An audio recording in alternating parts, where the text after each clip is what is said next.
What's up guys, Gavin here, and today I am doing a update to the Paleozoic Frog deck profile.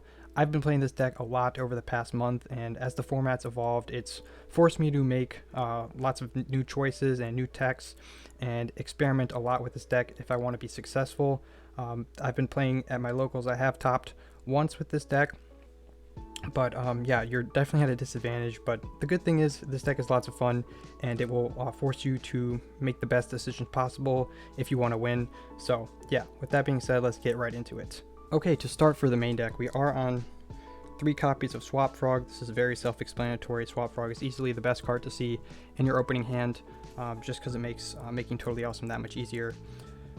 We are playing 3 copies of Dupe Frog because it's kind of a necessity to play with the Frog engine. It's not a great card on its own, but it's nice to see with Swap Frog, but it's only very mediocre to see by itself in your opening hand. And then 2 copies of Ronin Totem. I think the 3/3/2 line for the level 2 Aquas is pretty standard because 2 copies of Ronin Totem. This one's definitely the worst one to see in your opening hand unless you have another Swap Frog with it. Obviously Swap Frog makes any other frog that you see in your opening hand great, but yeah, Ronin Totem is like your late game gas, and once you get your graveyard full of frogs off of Totally Awesome, then it just sets you up to win the game from there. So definitely need to play it at 2, but I wouldn't play it at anymore. 3 copies of Backjack. This card is fantastic in this deck. You should definitely play it at 2, but I am liking 3 just because it does make your board quite a bit stronger, because it's like a pseudo trap trick, because when it gets sent to the graveyard, you stack the top 3 cards of your deck however you would like, and then during your opponent's turn on a quick effect, you can banish this card from the graveyard, reveal the top card of your deck, and if it is a normal trap, you can set it and activate it that turn, which is amazing because if most of your back row gets blown up, you can actually use Backjack to kind of give you more gas for the rest of the turn. So I do like this card a ton. Also, post sideboard, it gets even better because, well, you'll see in a bit. 2 copies of Gameciel because there are some problematic monsters that this deck does struggle to deal with, like Dragoons, like the big Adignister, and Herald of Ultimateness can be problematic, so Gameciel can take care of those if you see it. I don't play it at 3. I was playing at 3 because I was seeing those decks a lot more that play those cards, but since then I've been seeing a lot more Tri-Brigade, and this card is very mediocre against Tri-Brigade in my opinion, so I think playing it at 2 and being able to side it out game 2 is fine. 3 copies of Veiler. So this is like, I was playing Imperm before, and I really did like Imperm in this deck, and I just wish I had more of them. So Effect Veiler is like the next best thing, I guess. It's not a chainable trap like Imperm is, so it's not quite as good, but it does put in work. So I do think it is really good going second. So that's it for the monsters. For the traps, we are playing 3 copies of Morella. So you might think that the trap cards that interact with your opponent are better, like the Paleozoic ones that interact with your opponent are better, but in this particular build, we do like to use the ones that just interact with your own deck and banish pile a lot more. So Paleozoic Morella and Paleozoic Leonkalia are really the all-star Paleozoic cards of this deck, but this one just Foolish Barrels any trap from your deck to gray, which is great. It's great that this card doesn't just send Paleos to the graveyard, because then it'd be kind of garbage. 3 copies of Leonkalia because it returns banished stuff to the graveyard. This card's amazing. Works pretty well with Rise to Full Height. In fact, it works really well, and it's like one of the main reasons this deck is actually able to stall and like put together its board and like game plan, so that you can, you know, actually outgrind your opponent, because if you do get into a simplified game state and the game does drag out for longer, this deck really just outgrinds every other deck, even Sky Striker. I mean, this deck does struggle a little bit against, you know, Widow Anchors, but if you can set yourself up properly, you won't be losing to that deck either. This deck's grind game is just insane, but Leonkalia definitely helps you get there as well. Also, you can put Backjack to the graveyard. Unfortunately, you don't get its send to graveyard effect when you return it to the graveyard with this card's effect, which is a little unfortunate, but you can use its other effect again. 3 copies of Canadia because this card interacts pretty well against Tri-Brigade. You just need really 2 answers to their summons before like they can use their effects. So basically Canadia gets you one answer, because oftentimes they have their normal summon and they have their special summon, so off of Keras, right? So if they don't open super well, you can just shut down their turn with this card, assuming you went first, which is really nice. But otherwise, it's just a pretty good card to stop your opponents from link summoning and using their ignition effects. 2 copies of Olenoides. So Olenoides just pops back row. I hate drawing multiple copies of this card in my opening hand because it's very mediocre. I feel like against most matchups it's decent against Tri-Brigade, but other than that it's just like very meh. But I do like searching it off of Opabinia. Like once you get to Opabinia, all these traps become like, your deck becomes a toolbox of all the Paleozoic traps, which is nice. But I really don't enjoy opening this card very much. So I was playing at 3, but I think 2 is proper. And then 1 copy of Dynamistress. So a lot of the times you don't have tons of cards in your hand to use to fuel this card's effect. So I do think 1 is fine because, as I said, this deck is a toolbox once you get to Opabinia. So playing the 1 is not bad for spot removal when you need it. And then for the other normal traps, we are playing 3 copies of Rise to Full Height. This card is insane. It basically is a stall engine for the deck, and with Leonkalia, you can just recycle this card a lot. And if you don't have any in your graveyard, you can send it with Morella, which is amazing too. So basically you banish this card from your graveyard, and your opponent can only attack the monster that you target with this card's graveyard effect. So you banish it, target 1 monster you control. Your opponent cannot attack you unless they attack that monster this turn. So if that monster leaves the field, boom, they're done. They're not attacking you, which is phenomenal. Assuming, the Paleo monsters are all unaffected by other monsters' effects, so it can be very difficult for your opponent to out your Paleo monsters once you have this. And if you have this effect active and you have it on like one of your Paleo monsters, but you have another Paleo monster, like that Paleo that is not targeted by this card is pretty much guaranteed to survive. Also, it's important to note that you can use this card twice. So if you can use its graveyard effects twice, that's really good, because if your opponent's going into battle phase and you have this on 2 monsters, then they can't attack you at all. But beware that if they do remove one of them with like a spell card or something, then you're kind of out of luck because your opponent can attack the other one. That is the way it works on the simulator. So that's what I'm taking in the rulings we use at my locals. So yeah, that's what you need to know about that card. 3 copies of Needlebug Nest because there's tons of traps that like to be in the graveyard. Backjacks like to be in the graveyard. Even the Kaiju can be recycled off of Totally Awesome. If Totally Awesome is sent to the graveyard and you need the Kaiju, if it's in your graveyard, you can go ahead and add it back to your hand, which is a niche scenario, but it does come up occasionally, and that's pretty cool. But Needlebug Nest is pretty amazing in this deck. Puts Rise to Full Height in your graveyard too sometimes. 3 copies of Imperm because it's a really good going second trap. That's also very good going first. Just very solid card right there. 2 copies of Trap Trick because playing 3 is a little bit bad. I feel like Trap Trick is a very good and a very bad card for this deck at the same time, because you are setting like at least 3 back row a lot of the time. So this card does like pretty much lock you out of using it until it's your last back row. So you have to use your other back row before you use this, or else you just kind of leave your back row to be very vulnerable, which is bad. But it is so good at turboing out whatever trap you need. And as I said, toolboxing in this deck is very important. So I do think 2 Trap Trick is the way to go.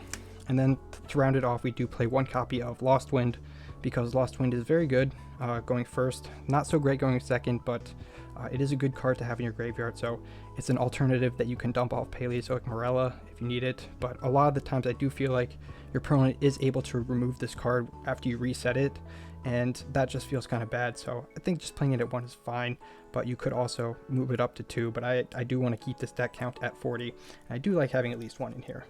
So that's it for the main deck. Let's go on into the extra deck. Okay, to start for the extra deck, we are on 2 copies of Opabinia. I do think 2 is really good.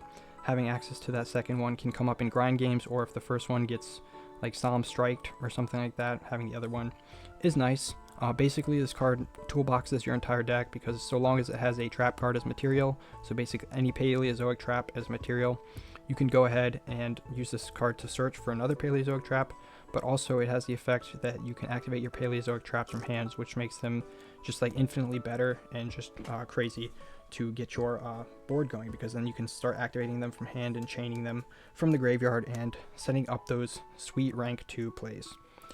One copy of Anomalocaris, because this card pops things and it cannot be negated by monster effects. So if you can make this against like Herald of Ultimateness, that's pretty cool, because they can't negate this card with Herald of Ultimateness. I mean, they can try, but it is going to fizzle, and their Ultimateness will be popped either way. So Anomalocaris does put in quite a lot of work when you do go into it.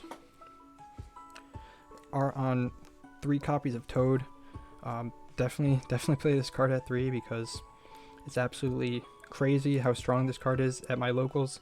Since I've been playing this deck a lot, this card is absolutely feared by my opponents, and once you get this card going, there's not a whole lot your opponent can do. This card is just insane for outgrinding decks, and ever since it's been at 3, I've just enjoyed playing it at 3. So yeah, I mean, it has all 3 of its effects. You know, summon frogs from your deck, negate stuff, and if you destroyed the negated card, then you can set it, which is crazy.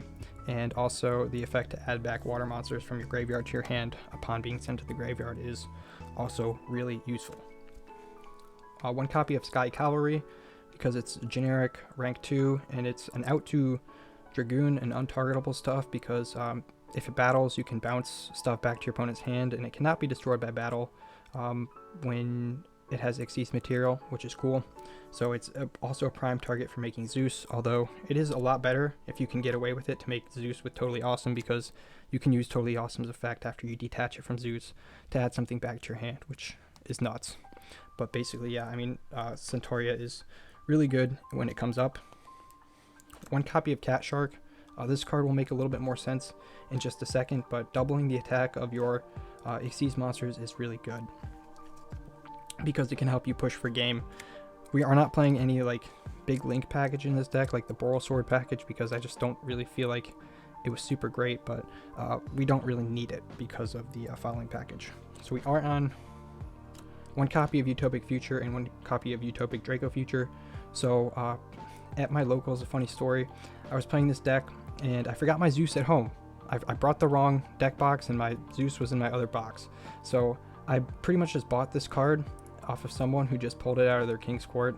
So played it in the deck, loved it, thought it was hilariously good, and I've basically been playing it as like a win condition because none of the rank 2s in this deck are number monsters, so this card's super easy to make, and once you make it, it's pretty much game, because I mean, you're just in a very winning state if you can afford to make that card, and it just pushes you the damage you need, especially with Cat Shark, because this card's always treated as a rank 1, and Cat Shark can double this thing to 6,000, so that pretty much beats over whatever you need. 2 copies of Zeus.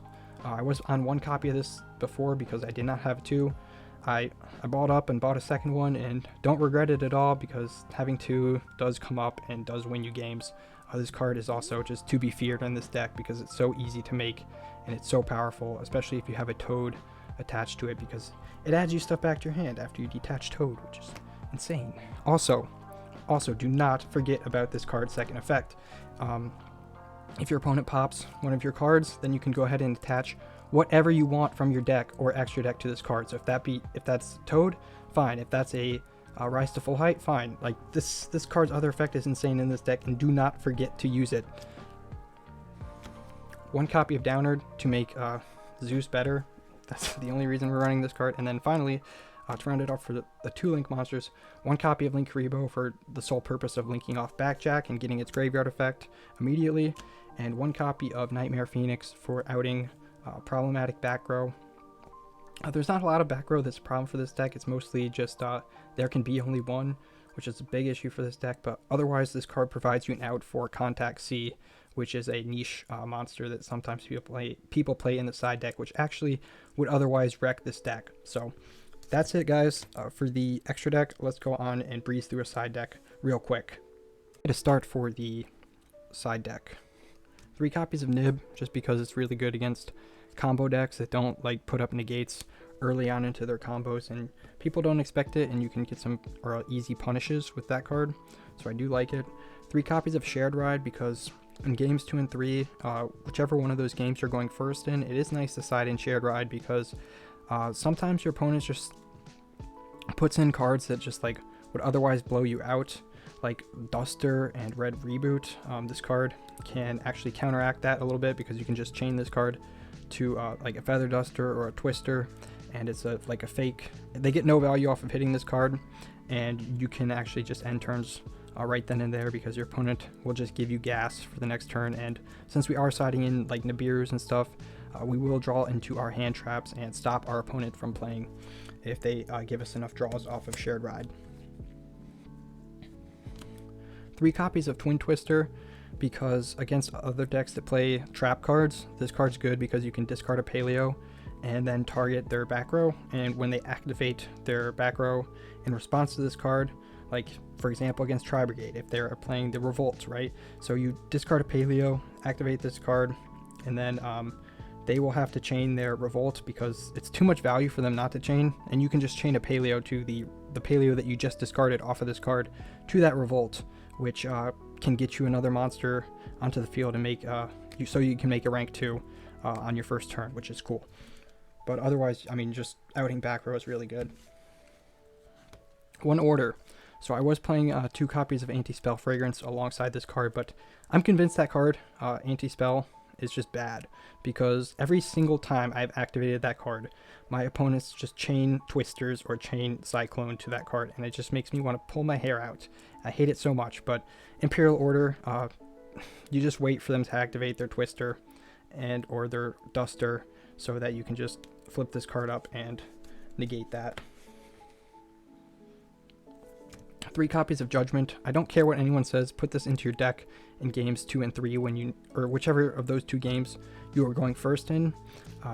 This card will save you against those blowout cards because Imperial Order is only at 1, and Solemn Judgment is the only card in this whole deck that interacts with Red Reboot, and you do not want to get screwed over by either Duster or Reboot, or just blown out by all those unfair cards that just wipe your entire back row.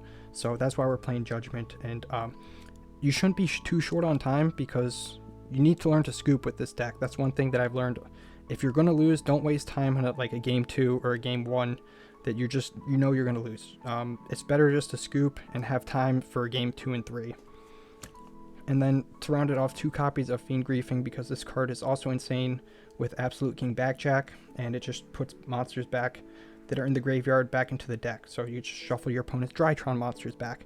You can shuffle a Cyber Angel Ben 10 back. You know, all those really good cards that like to be in the graveyard that you can just, your opponent can recycle over and over again. This card can put those back and get you some advantage off of those cards, or get you some advantage off of using it as well because Backjack is just so good.